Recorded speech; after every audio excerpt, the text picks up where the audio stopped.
So this research is a kind of a background story to the research that Jelica presented earlier, and it's and that is the industrialization of the building process and the development of the prefabricated construction technologies. At the first large-scale after the first large-scale infrastructure repair after the World War II, construction companies were supported by the state and turned to projects of mass housing development. The first international fair of construction industries in Belgrade in 1960, which included a seminar of the industrialization of residential architecture, gathered around 600 participants from all sectors of the building operative. This conference discussed and laid down the basic principles that guided the entire process of architectural design and construction for the next few decades. The focus of the prefabricated construction systems as they were considered, the focus was on the prefabricated constructions as the prefabricated systems were considered as a solution to the fast, large-scale construction of housing blocks, and also they were considered the logical next step to modernization of construction industry and as in other European countries before that. In the period from 1960 till 1985, the technology of prefabrication was implemented in different ways in all major projects that were called guided housing construction, whether it was from the beginning to the end of the project or if it was just a part of the process. The seminar also pointed out the need for further research and development of the domestic technological product that can meet all the preconditions of full industrialization in a situation where every part of the chain is underdeveloped and every new project was a new beginning. U61 system by Jugomont from Zagreb was one of the systems anticipated at this seminar as a system fully designed in the country and as a complete product that offered everything from the preliminary building designs to the finished building. This system was tested in 1961 in district of Borongaj in Zagreb, which was the first project in which architect was the technologist in the process of developing the prefabricated system. This system didn't last long in the market, even though the developers achieved the goal of making it fully industrialized with consideration to the possibilities of Yugoslav construction industry and its underdeveloped segments. And at the same time, the IMS system by Branko Žeželj from the Institute for Testing Materials of Socialist Republic of Serbia was tested and soon after that used in the construction of the first housing block in the district of Novi Beograd in Belgrade. This is the photo of blocks 1 and 2 and the on-site production line of the IMS prefabricated elements. The main reason for the popularity of this system in the next 2 decades is its basic concept, and it's that it consists of a small number of elements, just concrete slabs and columns, which were pre-stressed in 2 directions. With these few elements, it was possible to produce a large number of buildings with different architectural concepts, with great savings in the process of production and assembly. The system was mostly used at large building sites because it enabled a simpler organization of on-site prefabrication on spacious empty plots, and it was less costly to build. Most blocks of central zone of Novi Beograd were built in this system, like 21, which Jelica presented earlier, 28, 29, and then blocks 61, 62.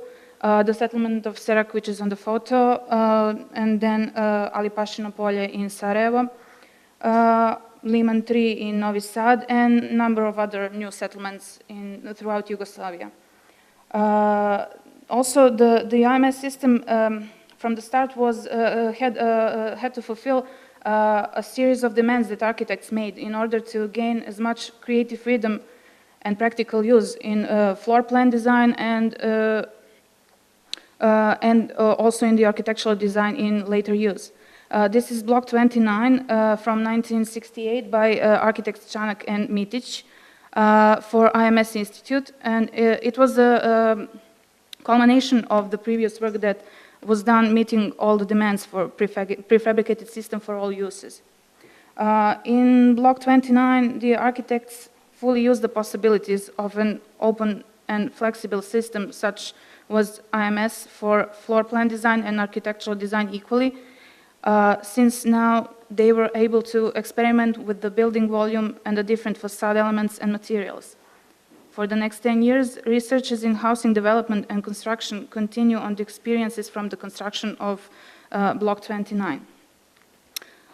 These researches that were done and experiences on the construction sites also led Yugoslav construction industry to the foreign markets and mostly to the markets of countries of non-alignment movement.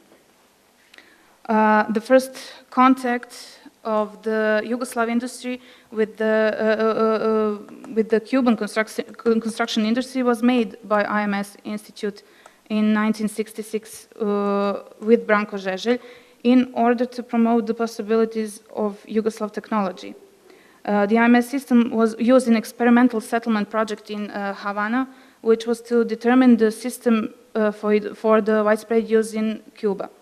And after this system was chosen as the main prefabricated building system in 1971 for Cuban industry, international professional cooperation and the presence of Yugoslavia on international markets increased. In cooperation with Yugoslav experts in the next decade, the development of IMS system in Cuba continued on public buildings such as schools, kindergartens, administrative buildings. And one of the last projects that were important for development of Yugoslav technologies was urban and architectural design for the capital of Angola, that was Luanda, from 1978. This project,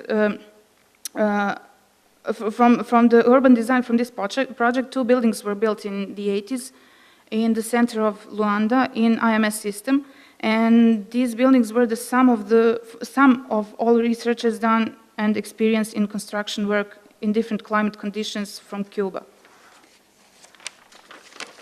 Also, this project created a new team of architects in the IMS Institute that marked the last decade of innovations and construction industry.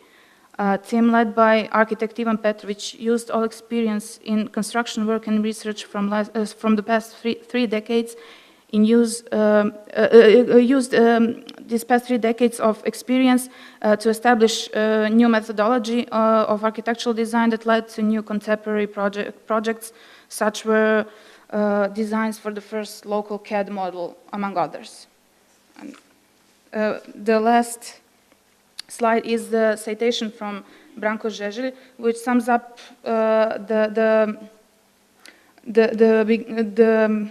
everything that was accomplished in 3 decades of the development of the construction industry in Yugoslavia. And he says, who would have thought that the primitive working conditions at the very beginnings are going to become the golden age of Yugoslav construction? And that's it. Thank you.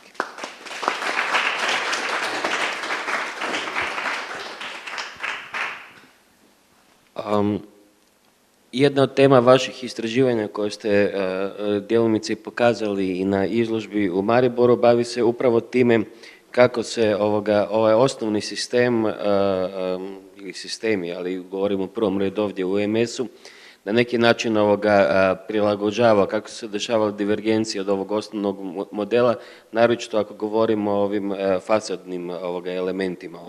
Pa ste u stvari uspostavili jednu evoluciju ili genealogiju, ako se ne varam, od industrije do tehnologije, radeći u stvari razliku između masovnosti prema prefabrikaciji koja se prilagođavala određenim specifičnostima.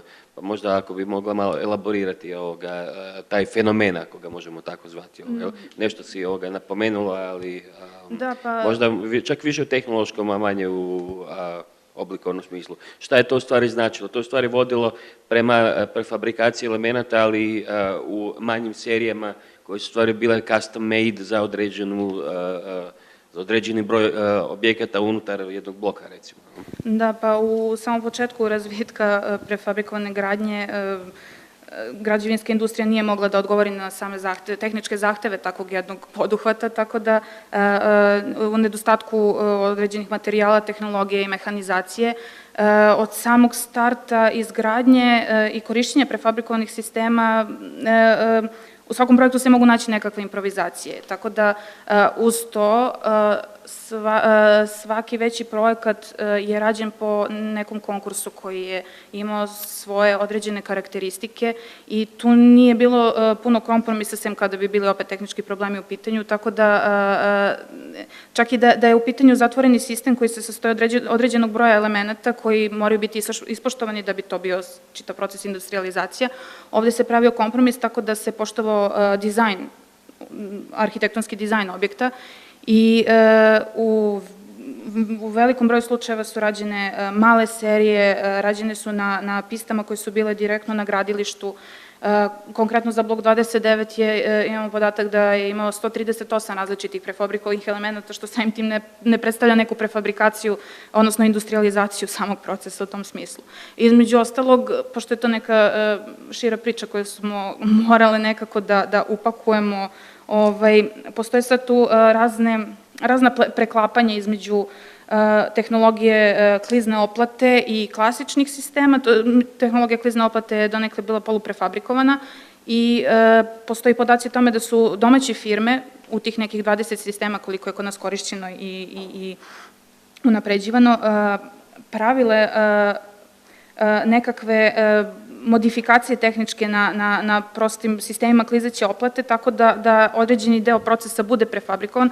Zato sam u nekom trenutku i naglasila da u svim tim većim projektima stanovanja postoje neki elementi prefabrikacije na različite načine. Tako da je ovde u bloku 29 takođe se vidi veza između prefabrikacije i nekih klasičnih metoda gradnje kao zidanje ciglom koje se nalazi na fasadi ili slično. Iako ja mislim da kliznu oplatu ne bi u stvari trebali interpretirati kao prefabrikaciju, to cijelo vreme imamo taj... Ne bi, ali postoji jedan sistem koji je na taj način modifikovan. U pitanju je trudbenikov sistem koji su oni primenjivali na bloku 45 i takođe tehnologiju koju su naučili na neki način radići u Nemačkoj na olimpijskom selu u Minhenu. Taj sistem se radi o klizećim oplatama, ali ga oni sami definišu kao prefabrikovan jer postoje neki tehnički elementi povezivanja tih vertikala. Oni jesu to radili oplatom, ali svakako postoje neki elementi tu vezivanja sada. Sad to su još neki tehnički detalji do kojih mi nismo mogli da dođemo još uvek, ali postoje podaci o tome, da postoje te kombinacije. I kad se spomenulo to olimpijsko selo u Minhenu, i dalje mi to nije jasno, oni su se delovali tamo kao izvođači. Da, oni su tamo išli kao izvođači, s tim što je trudbenik taj svoj sistem... Šta Nemac nije znao da ziđa?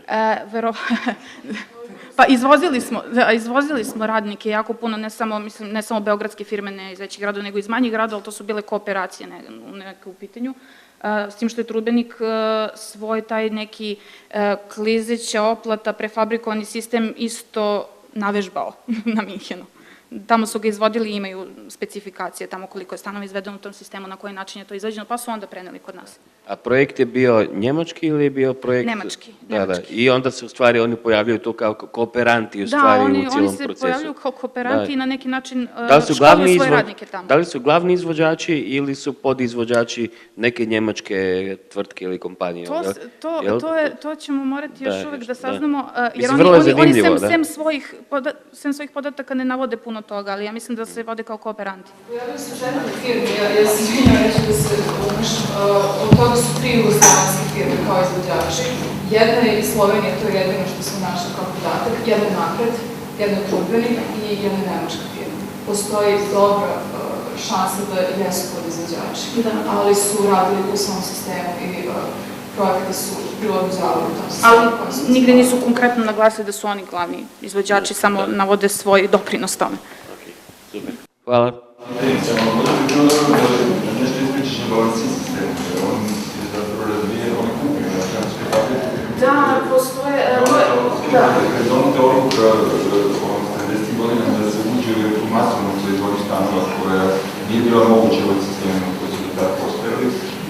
Trebalo je zapravo ono pošlo 61-64 koji su praktično 50.000 stanovnika, posebno je bilo 12 godišnji projekti i to je bilo neko jedino rešenje direktno koji je zašlo iz političkih nalogaca.